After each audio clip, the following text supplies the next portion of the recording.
हाय, good evening everybody. स्वागत है आप सबका आज के सेशन में। प्रैक्टिस क्लास नंबर 30 और थॉट ऑफ द डे, आज का बेहतरीन सा विचार।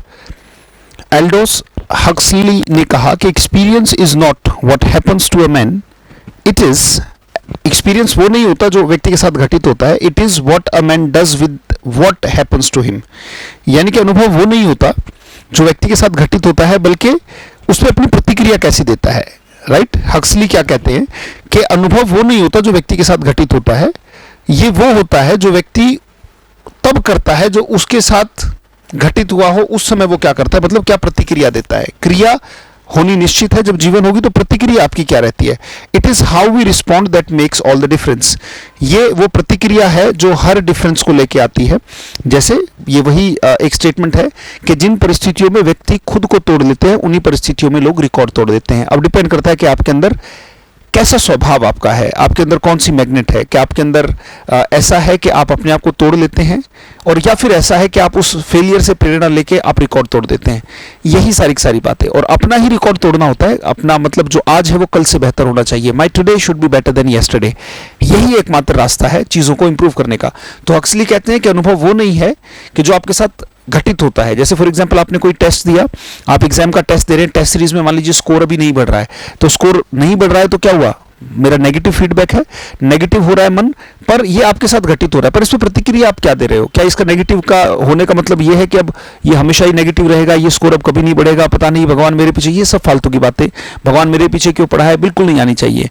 Right, how we respond that makes all the difference. प्रतिक्रिया अच्छी होनी चाहिए। Without taking more time, let's start the first question. चलिए, लिंक्स ढूंढने बेटा। मैंने कहा जब सेंटेंस अरेंजमेंट की बात हो रही है, वाक्य बेशक बड़ा है पर जिसको लिंक ढूंढने की आदत हो गई, 30वां टेस्ट हम डिस्कस कर रहे हैं।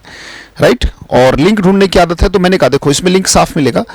देर are lot of ways to communicate, speaking, singing, clapping and hooting. PDF आपके पास आ जाएगा, बार बार पढ़िएगा, चीजें क्लियर हो जाएंगी। Right, even animals communicate with others, है ना। इवन मतलब एनिमल्स भी कम्युनिकेट करते हैं, बट मतलब आदमी तो करते हैं, but their ways differ from the humans. अब अगर देखो यहाँ पे इवन जो है, इवन साफ तौर पे दिखा रहा है कि भाई इवन से पता लग रहा है कि एनिमल्स भी कम्युनिकेट करते हैं एक दूसरे से, पर उनके वेज जो है वो डिफरेंट है। पी के बाद एस अपने आप से सूट होता हुआ दिखाई दे रहा है। अगर पी के बाद एस देखें अपने आप से, भाई वो भी कम्युनिकेट करते हैं पर उनके तरीके आदमियों से अलग होते हैं। वो भी करते हैं पर तरीके अलग होते हैं। पी के बाद एस होना चाहिए, पी के बाद एस इसी में है। राइट, तो अगर हम देखें पूरा का पूरा सेंटेंस अरेंज करके, तो आपको पता लग जाएगा कि पहला वाक्य पी, तो वाक्य बन रहा है क्या, even animals communicate with one another but their ways differ from the humans. उनका जो तरीके हैं वो आदमियों से अलग होते हैं। क्यों, only human can express, humans can express their thoughts and feelings in words because of our superior brain. हमारा जो ब्रेन है वो उनसे सुपीरियर है, तो हम अपने वर्ड्स में, लैंग्वेज के माध्यम से हम एक्सप्लेन कर सकते हैं। उसके बाद R, both humans and animals also communicate through body language. Sometimes we don't use words but make gestures. चेहरे की आकृतियां बनाते हैं, मतलब भाव भंगिमाएं बनाते हैं, जैसे ट्रैफिक साइंस, और simple movements of hand in order to communicate. Rearrange करके देखोगे तो पूरा वाक्य अपने आप से आपके सामने आ जाएगा। इवन से भी पता लग रहा है कि इवन एनिमल्स कम्युनिकेट, बट ये सीक्वेंस है। और अगर हम देखें और भी लिंक ढूंढना चाहोगे तो लिंक अपने भी मिलेंगे खुद के। भाई मेरा जो सोचने का तरीका जरूरी नहीं कि वो आपका हो, आपका अलग हो सकता है ना। अगले पर चलते हैं। देखो नेक्स्ट, फिर से आपको लिंक ढूंढना है बेटा।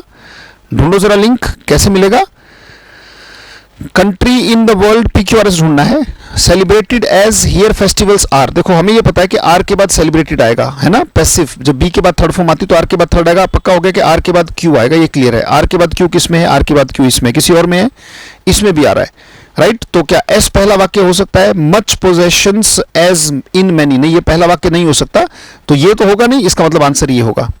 राइट, अगर हम देखें आर के बाद सेलिब्रेटेड, तो हमने देखा आर के बाद क्यू किस में है, इसमें है, तो पहला वाक्य ये बनेगा, here festivals are celebrated with as much passions as, याद आया, as good as tall as, equal in any country in the world. तो डेफिनेटली हमारा सीक्वेंस ये बनेगा बेटा। पीडीएफ में बार बार रिवाइज करोगे, जो आपके ग्रुप में, व्हाट्सएप ग्रुप और टेलीग्राम में सेंड होगी, तो ये अपने आप सारे क्वेश्चंस याद भी रहेंगे।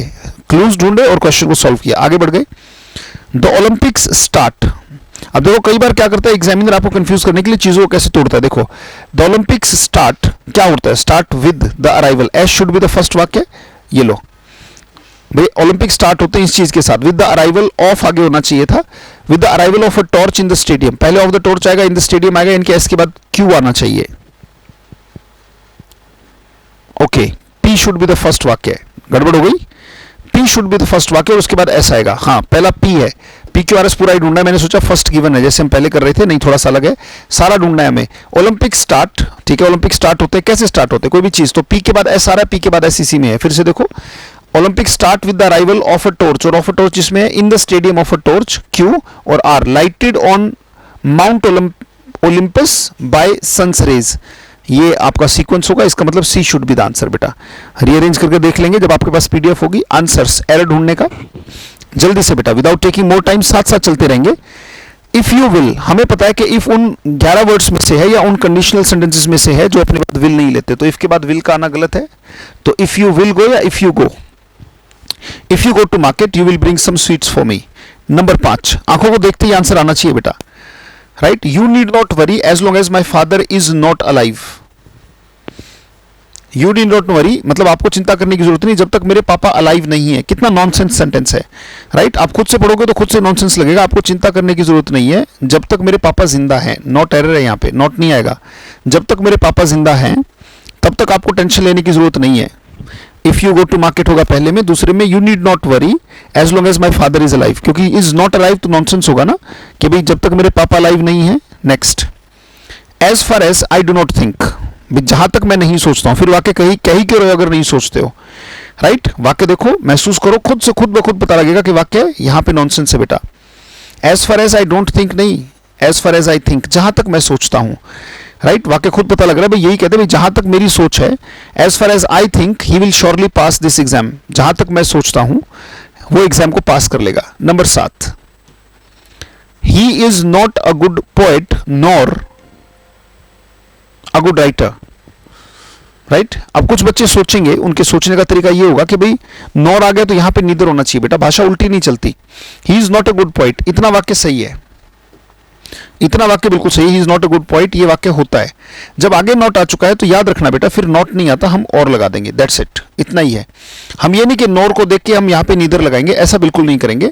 नीदर होता तो हम पीछे नॉर ढूंढ लेते। भाषा लेफ्ट टू राइट चल रही है तो हमने क्या किया, ही is not a good poet और अ गुड राइटर, मतलब और का मतलब ये कि ना तो ये है ना ही वो है। इसको आप नीदर से भी लिख सकते हो, कोई दिक्कत नहीं है।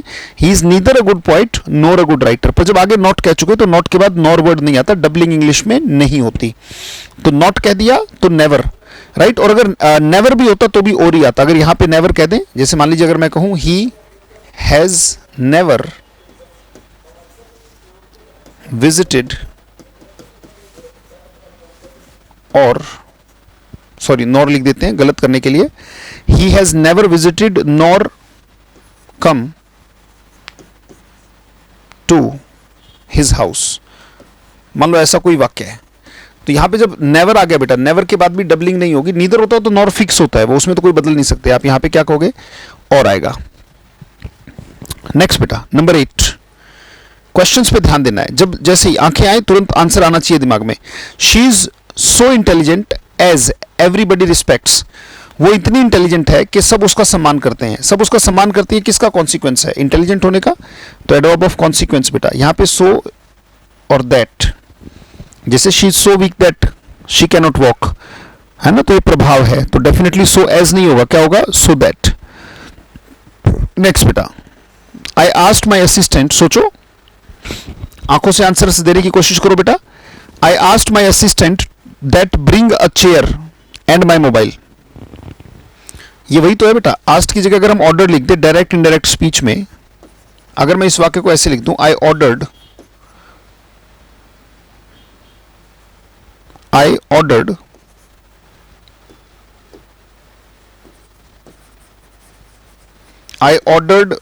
माई असिस्टेंट,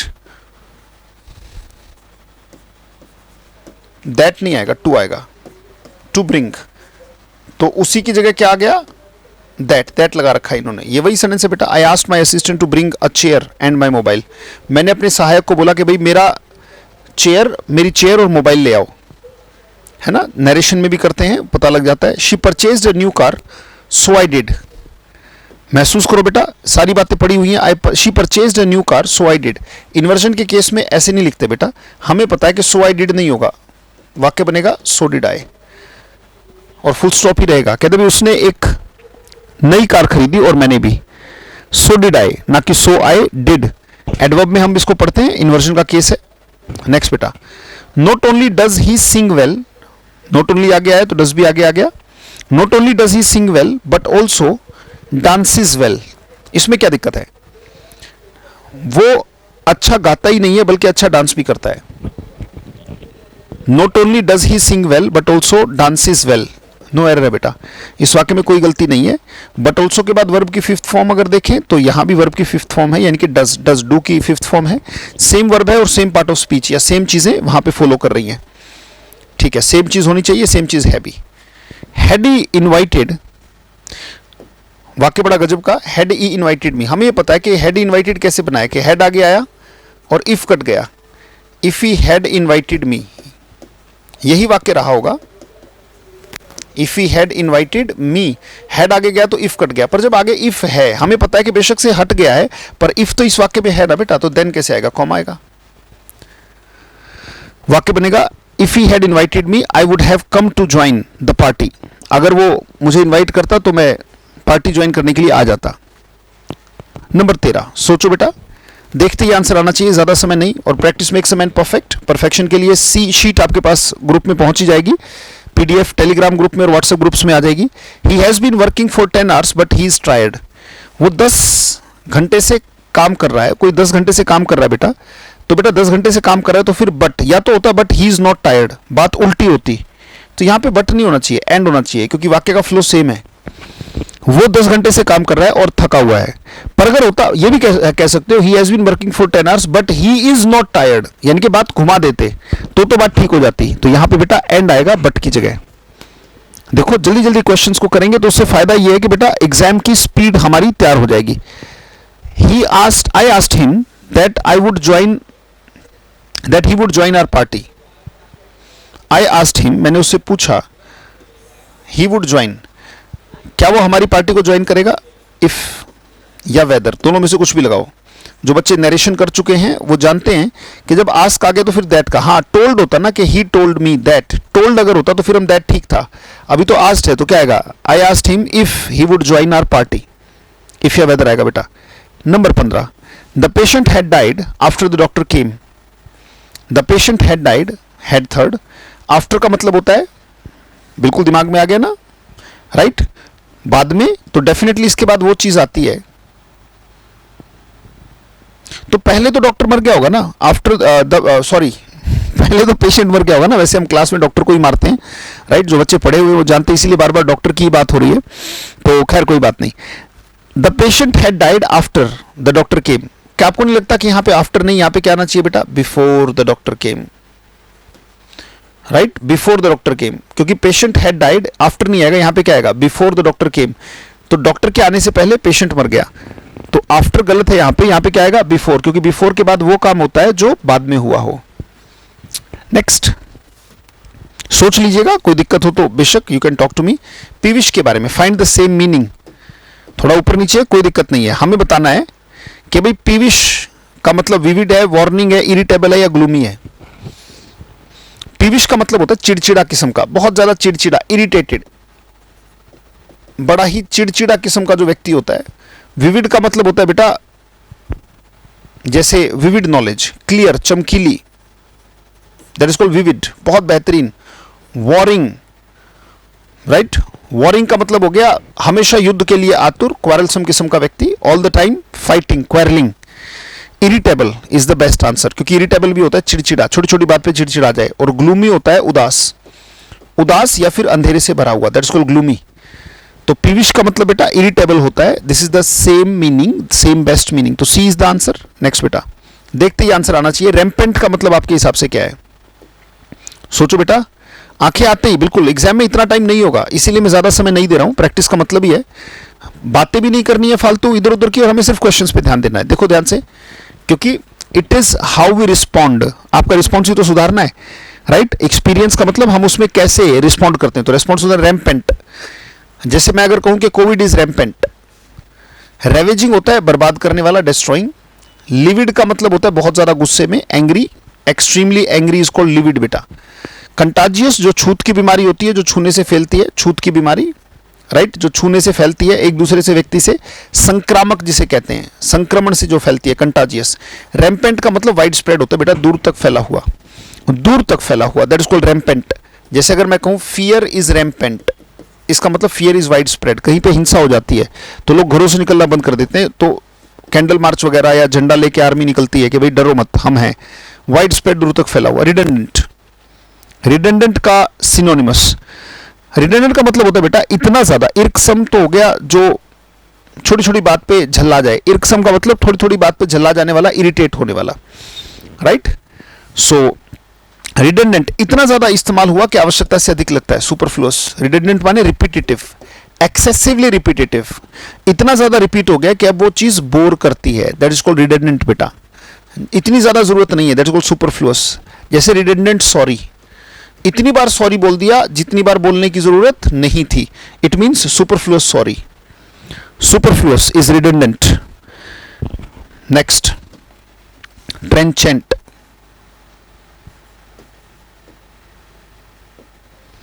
ट्रेंचेंट बहुत ज्यादा तीखा। ट्रेंचेंट का मतलब होता है बेटा बहुत ज्यादा मसालेदार। जैसे ट्रेंचेंट वर्ड्स, कानों को चीरने वाले, WORDS, trenchant words of somebody. तो ट्रेंचेंट माने शार्प होते हैं बेटा, टाइट नहीं होता, डीप नहीं होता, डेंजरस नहीं होता। ट्रेंचेंट माने तीखा होता है, राइट, जो चीरता है, that is called trenchant. Verdant, right, जैसे वर्ड्योर भी यही होता है, वर्डेंट और वर्ड्योर दोनों सेम मतलब है। किसी को वर्डेंट ना याद आए, वर्ड्योर याद आए, तो इसका मतलब हिंदी में अगर हम कहें तो इसका मतलब होता है बेटा हरा भरा। और हरा भरा मतलब क्या होता है? ग्रीन, राइट, ग्रीन से इसका मतलब है। एवर फ्लोइंग मतलब जो फ्लो होता रहे। रिलेक्टेंट, ये वर्ड तो बेटा कम से कम 15-20 बार आ चुका है। अनिच्छुक, रिलेक्टेंट मतलब चाहते नहीं फिर भी हो रहा है। फ्रेग्रेंट, खुशबू वाला, बहुत ज्यादा खुशबूदार, जैसे फ्रेग्रेंट फ्लावर्स, फ्रेग्रेंट फ्लावर्स बेटा। एवर फ्लोइंग जो हमेशा फ्लो होता रहे। 21वां, क्रेवन। क्रेवन का मतलब पूछा बेटा कि क्रेवन क्या होता है? भाई क्रेवन का मतलब ग्रीडी है, कावर्डली है, फ्लैटरिंग है या रेस्टलेस है। क्रेवन का मतलब होता है बेटा दब्बू, जो दबता है, डरपोक किस्म का, दब्बू किस्म का। तो कावर्डली कायरी तो होता है बेटा, राइट। फ्लैटरिंग माने चापलूस होता है, जो तलवे चाटे, खुशामद करे, चापलूस किस्म का। रेस्टलेस माने बेचैन है, ग्रीडी माने लालची है, कॉमन शब्द है, राइट। सारे के सारे वर्ड्स एक बार देख लीजिएगा। अब एक बार आ जाओ 22वां, 40 विंग्स का मतलब आपके हिसाब से क्या है? 40 विंग्स कभी भी आ जाए, आई एम टेकिंग 40 विंग्स, इसका मतलब छोटी सी झपकी, झपकी। और ये आंसर क्या होगा? नैप होगा हमारा। ओर्डील्स ऑफ लाइफ, ओर्डील्स का मतलब होता है बेटा अग्नि परीक्षा। ओर्डील माने खतरनाक टेस्ट, एसिड टेस्ट, तेजाब वाला टेस्ट, अग्नि परीक्षा, that is called ordeal. Studious person, पढ़ाकू आदमी, स्टूडियस का मतलब पढ़ाकू होता है। कोशिश करता हूं सारे वर्ड्स आपको बता दूं बेटा। A person beyond 40 years of age, नहीं बेटा ऐसा नहीं है, तो टेक अ नैप होता है बेटा। आई एम टेकिंग 40 विंग्स मतलब हल्की सी झपकी ले रहा हूं।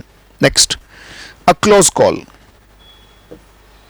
अ क्लोज कॉल का मतलब आप क्या समझते हो? और वाक्य नीचे है, समझो जरा वाक्य को। वाक्य समझ में आ गया तो इडियम फिर समझ में आ गया वो वाला।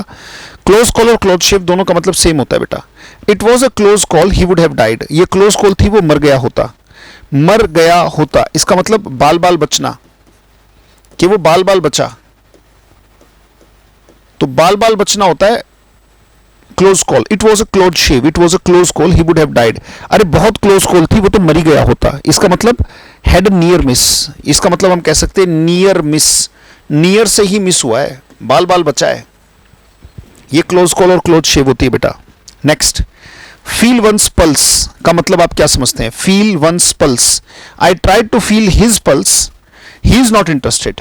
मैंने उसकी पल्स को फील करने की कोशिश किया।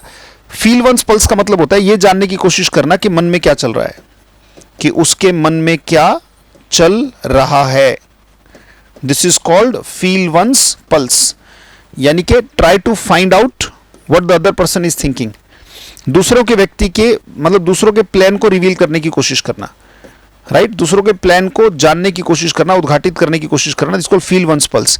मैंने कोशिश की कि उसके मन में क्या चल रहा है और मुझे यह पता लगा कि he is not interested. Feel one's pulse.